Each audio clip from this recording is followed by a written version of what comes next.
Yo, what's going on, everyone? In this video, I'm just going to be breaking down this trade I took yesterday, these sells. So let's just get right into it. So let me replay this to right here. Alright. Let's just delete this so I can show you guys why and what I saw while I was in the market. So this was around, I said like 11:30. Kind of saw this play out. So right off the bat, right, we were on an uptrend and we started breaking all these lows. So immediately that showed me that we needed to retest this area to then continue down a little bit further, because there was imbalance in here.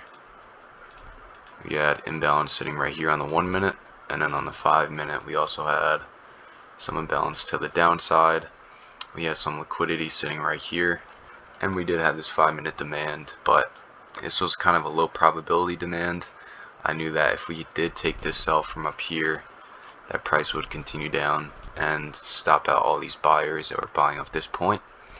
So let's drop down to the 1 minute after this. Alright. So right here, I'm going to delete this because that wasn't the point of interest. We had this break, and now on the 1 minute, we are now forming clear structure, right? So I saw this play out. This little 1 minute right here. So this was the high, this was the low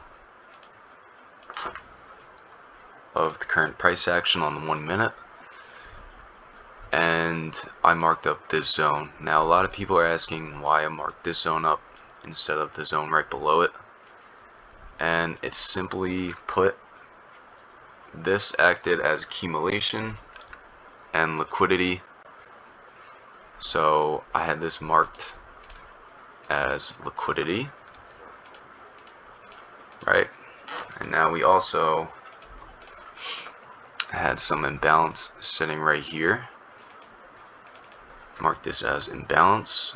I'm sorry, I'm little allergies today. And we had our entry at the 50% of the supply zone, and we put our TP at the bottom of the move as always. Stop loss top of the move. Now let's go and see. So people, let's replace a little bit, my computer's lagged. People were buying heavily inside of here. Now they thought this was a change of character, but the real swing of the move was up here because we mitigated off this level right here, right? We mitigated off that supply, forming a new high and a new low, right? So we waited for price come up to take out all of these sellers right here, because I knew damn well so many people were selling in this area, but the real sell was up here. So price came in, tapped into our supply zone 50%. Immediately we had a nice reaction. Liquidity got stopped out, imbalance got fulfilled, right? And now it's literally just a waiting game, and boom. This was a 23-minute trade, I believe, either 23 or 26 minutes, I forget.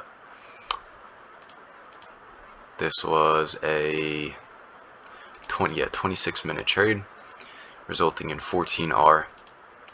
So once again, why did we take this trade? Right, we had a clear downtrend. Okay, but you see,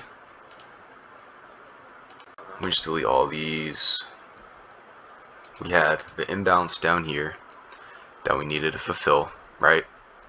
We had this little downtrend channel, but the thing is, there was a lot of trendline sells right here, also giving us another confluence, right? So whether if it was retail or just people trying to trade off the trend line, right? This move did not break the trend line. This move didn't clear out any sellers in this channel, and also acted as accumulation with this fake supply zone, faking people out thinking that this was a change of character when it really wasn't. This wasn't a high, this was the high. Okay, so this wasn't no like sweep, I would say, unless it did tap into this. And if we did sweep this high and then come down, then we could look for sells from up here. But this zone was invalid. My mouse is kind of messing up right now, guys. Sorry about that. I'm gonna use my okay. So this right here, right, this supply zone acted as the accumulation and the liquidity. The real zone was up here. And now if we do pull a fib, I believe that it would line up. Okay, we wicked it, but right, our zone is in the fib. Now if we even pull from right here, our zone is still in the fib, right? This zone right here was not in the fib. So that's just a little bit more confluence with the Fibonacci tool. But once again, with this channel right here, right, we needed to take out a little bit of this liquidity on this trend line. So what happens? We mark up the supply zone. Once again, this was the fake out. Price came back up, took out this trend line, and then continued down from our point of interest. So that's basically what this breakdown. And now what I'm going to go over is the funded risk management. So I'm sure a lot of people will be buying a 50K or 100K. Right now, for both challenges, you want to risk. For challenges, you need to be confident, right? Don't have any emotions. Don't have any emotions in general trading. You can learn all that in psychology part of the course. If you're not in the course and you're just a Discord member, I highly recommend getting the course if you need mentorship or help with either psychology or the technicals. So for funded risk 1%, well, let's say 0.5% to 1% per trade for the challenge. Okay, so say you lose 3 trades in a row. That is minus, we'll say, 1.5% to 3%, right?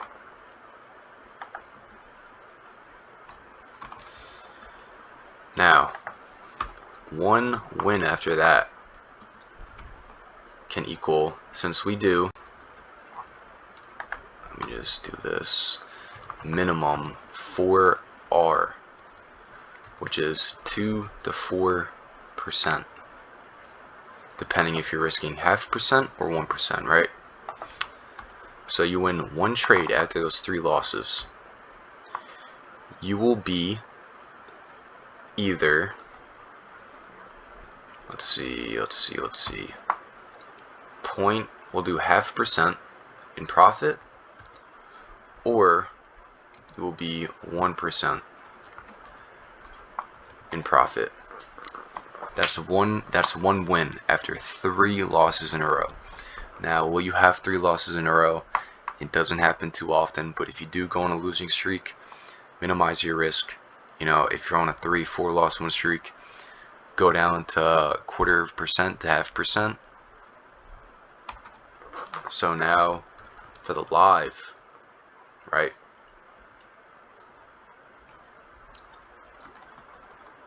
We want to risk 0.25% to 0.5%. Why? Because you locked in the live, right? You want to get your payout. So first payout, build the account, to 4 to 6%. That's it. Lock in your account and payout. Now after that, it's all up to you. You know, you can risk 0.5%, 1%, 2%, whatever you do. But for me, with the lives, I risk 0.5% and 1/4%. Now the gain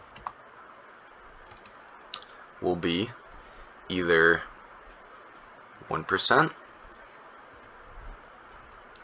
or 2% per trade. So if you're risking 0.5%, at minimum, you can hit that 6% for that payout, you know, to lock in your profits in the account. You could hit that in minimum 3 trades, or in maximum 3 trades. Now, you know, say you have an 8R, right, and you're risking 0.5%. That's 4% in 1 trade. You could be done within just 1 trade. So fundeds, it's really all risk management and psychology and discipline. So once again, it doesn't matter if you're on 50K, 100K, 25K, 10K. For the challenges, risk 0.5% to 1% per trade. Okay, 0.5% to 1% per trade for the challenge, and we get minimum 4R per trade. So that will equal out either 2 to 4% per trade at minimum. Okay, minimum. Say you lose 3 trades in a row, you're down 1.5% to 3%, depending on how much you risk. Okay, with that 1 win, you will be up minimum 0.5% to 1%. So it all comes down to risk management.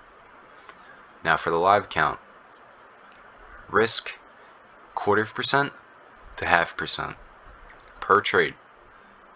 At minimum, you're gaining 1 to 2%, depending on your risk, once again. Now for the first payout, lock in that live account, lock in that profit. You're not going to want to trade a live account and do this challenge just to blow your live account before you even get the first payout, you know what I mean? Lock in that first payout. 4 to 6%, be done. So that's it. This is what we went over in this little video real quick. You know, I'm not going to keep you guys here long. This was a little longer than any other of the videos, especially on the YouTube, but this is the course. And also, I said Discord members are watching this, but they're not. This is strictly just for course members on the website. So that's it. I'm a little tired right now. I didn't have enough coffee today. Sorry if I sound a little bit more monotone than usual, a little slower than usual. I just haven't had my caffeine fix today. So that's it. Hope you guys enjoyed this, and I'll see you guys in a few more days.